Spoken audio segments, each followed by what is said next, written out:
Dow Square says Saliba and Gabriel might be the realest men around. We're going to get into that. In fact, let's get into that quickly now.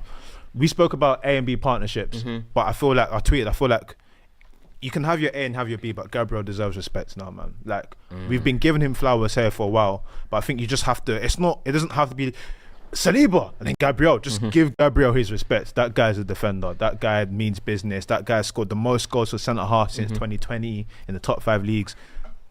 Bro is serious. And I feel like when you look at legacy teams that go on to win titles and their partnerships, this partnership is what it looks like. It's two people holding the tail end of their things. And you got to think about the midfield that was in front of them today. Not the most sturdiest that they would have wanted, Jorginho and Partey, but they said no problem, that's fine, we can handle that. Serious business. And just even that little push on Romero, I love it. You think you're a big dog, no problem. Man just said get on my way, dunked it. I was happy for him. He got his moment. Yeah, Arsenal's defense. The thing is, they're just too defensively solid now. At this point, like, they are just at the back. If they have their strongest back four, you know they're not conceding. It's going to be a struggle. Like, the amount of chances that you're going to get clear cut, you might get that half chance. Brennan Johnson was shooting from every angle he could. You might get the half chance, but in terms of actually breaking down and getting beyond their backline, it's tough to do so. You have to really be on it. Like, Watkins could have done a little thing the other day, but he fluffed his line, but that's natural.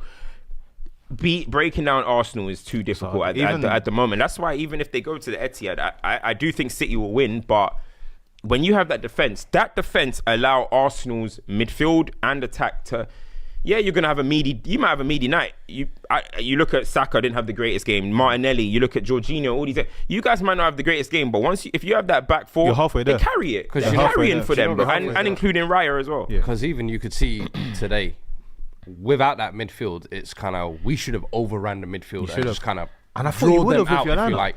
And we technically could have with the two, Kulusevski and Madders. But, bro, they didn't even allow that. And the amount of times we crossed balls into the box where we just made it easy for them. Solanke, to be fair, I felt like he tried, but they nullified anything basically you could do. And to be fair, I thought it was Gabriel who's really like the stuffing man down. And I was like, fair play to him, bro. And turn out for the goal to score the winner as well. Dunk. Listen, John Terry dunk on the opposition centre back when he's looking like he's having a game as well. It's like, listen, fair play, man. This is what you do in these games. I remember last week when we was having a conversation, we were saying Saliba, whenever it was Saliba's the best in the league, Van Dijk. There were little super chats were coming in. It was like Romero, and I think if this is an Arsenal fan, they're probably trying to build a narrative that Gabriel best is in the over league. Romero. Gabriel over Romero. That's what a lot of Spurs you still going Romero over Gabriel? Personally, yeah, but obviously after today, it's even you head hold that. Dunks on. It's like, hey, man, say whatever, man. I'm backing my guy. Yeah, say that. That's what I like to. London Nomad says no Ode or Rice, two uncles Partey and Jorginho in midfield. Under 17 bench, no Zinchenko, Calafiori or Tomiyasu on the bench. Spurs still lose. So I'm saying, man. UK Kash Singh says wondering what more Saliba needs to do to top VVD. We had a conversation last week. I think it's just all about time, man. It's all about time. It's not about if, it's about when, innit? Listen, another Saliba comfortable performance, but hey, listen, I'm not gonna say too much. And Shams here says the Nwaneri cameo C. It's a decent cameo. Did a little step to Pepe Sarr. He's a baller. He's a player. Him and Miles Lewis Skelly are like probably the two best prospects in Premier League 2 coming out of academies. Probably. But so it's only a matter of time. He's ready, man. He's ready. He's a baller. Hey, listen, Odegaard's got to be scared soon, man, because talent like that don't sleep, bro. They don't wait. When they start making their way through, it's hard to take them out of the team. You know what I'm saying? You calling Odegaard shit already? No, I'm not. Man, he's shit. What? I'm not calling him shit. Nah. I'm just saying, bro. Nwaneri's a talent, bro. He's like, hey, Odegaard, bro, get your shirt ready, brother. Nwaneri, hey, bro. Listen, Kobe had to come and take a shirt. Rashford had to come and take a shirt. Anytime young players come in, they have to take a shirt. You know what I'm trying to say? But I'm not saying you'll take Odegaard's. I'm just saying Nwaneri's ready. He's gonna take Saka's shirt, boy. Nah, that was not gonna happen, bro. That was not gonna happen. If anything, I think what Ethan has to be looking to is the League Cup games and stuff like that. Definitely get your feet under the table because he's a player. You could see glimpses of it today. But yeah, I feel like with Arsenal, with where they were, one of the super chats said a lot of under 17s on the bench. There was a lot made of their 22-man squad. injuries in the international break. That is what you want to do before a game against City. Make sure you get the win, especially against your rivals.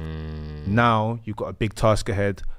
Timber's a player that we haven't spoken about much, but what a player. What do you think about do you think Arsenal can? What do you think about how Arsenal performed today, though? Can they play like that against Man City? You reckon, Fuad? No, not in my opinion. You don't think they can hold off the wave long enough, basically? Yeah. My issue is there's no point holding off the wave if you're not potent in scoring. That's where the problem is. I think they can hold for a while. The difference is a Haaland, bro. The form that he's in. I've seen Gabriel punch up Haaland. We've seen even last year. They were talking about Saliba, but Savinho, Doku. It's like the very. We didn't have that today. Is what I'm saying. That no X factor, no presence, kind of in the box. And I'm coming back off an injury. But with City, I just think that type of performance, especially if you're gonna come in with that kind of punctured midfield, City are gonna dominate and overload that midfield better than anybody can. I just think it could be the type of. It's coming almost perfect time for City, I would say, to kind of face against an Arsenal side that maybe isn't at 100%. But then for Arsenal, it's probably coming at the worst time, I would think. You would say the North London derby, you would have probably said the same thing. But I think after getting out of a game like this, you almost want a little bit of a breathing, easier run. I don't know, because you think the momentum of the North London derby could. I think the derby win in any circumstance, especially how they went into the international break, is a big heads up. Declan Rice is back, so this is basically annual leave. Take a week, be fresh, because remember, he had the long Euros. The only real thing is Odegaard won't be playing in that 10 position. It was a double yellow, wasn't it? Yeah. So the only person that's really missing is Odegaard. So what? The question then is it Trossard that plays in that position? I thought he played a few decent passes today. And one thing I know about him is that he will work in the midfield. So I don't think it's like a big, damn, we're going against there. Yeah. It's more so about, can they be potent? Because I saw Jesus come. Yeah, Etihad. I saw Jesus come on the pitch and I thought to myself, this is why you're not going to be wearing any shirt anytime soon, because you're just, I don't even know what you want to do. You're just running around in circles. Looks like he's an under 8 player. Braids, him and Sterling, I thought it was you got served, bro. I was like, yo, 2 braids. I was like, what's your... Bro, it looked like 2004 you got served, bro. Look at that clavish, bro. I was like, yo, I did not know he got braids. I think that game in particular will be a big game for Havertz, Saka, and whoever they decide to play on the other side, because Martinelli, and you spoke about the dribbling. For me, end product, man. In the Premier League, we've got to talk about end products. The end product deficiency for Martinelli. That chance he had in the first half. Oh my God. It's getting scary now, because that's what for Martinelli. Hey. And then I don't pick dogs when they're down. No. I'll introduce this. They killed you for the Garnacho thing. I remember when you said that Garnacho, Martinelli, and they killed you for it. But Garnacho, in terms of end product, impacting the game, is going to do something. It's getting to the point now where you're watching Martinelli and you're thinking to yourself, he's not going to get a goal, he's not going to get assists, he's not going to contribute. So then what is going on the pitch? And that's concerning for a team that wants to win the title. Nobody has time, bro. Nobody has time. Arsenal don't have time to baby Martinelli and talk about development and all that. Maybe that could have been last season. Okay, he had that really good year. Then maybe that could have been last year. But this year, Arsenal, again, they're trying to win a league. Man City Haaland's going to break all sorts of record this season.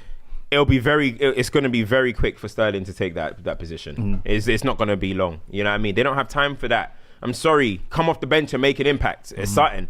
But they don't have time to be waiting around for Martinelli to pick up form again. He's been bad for a year now. You know, it's going on over a year now. You know what I mean? And even when now he's missing his bread and butter, left channel, running in, slot it into the bottom corner. He's shooting early and falling over while doing it.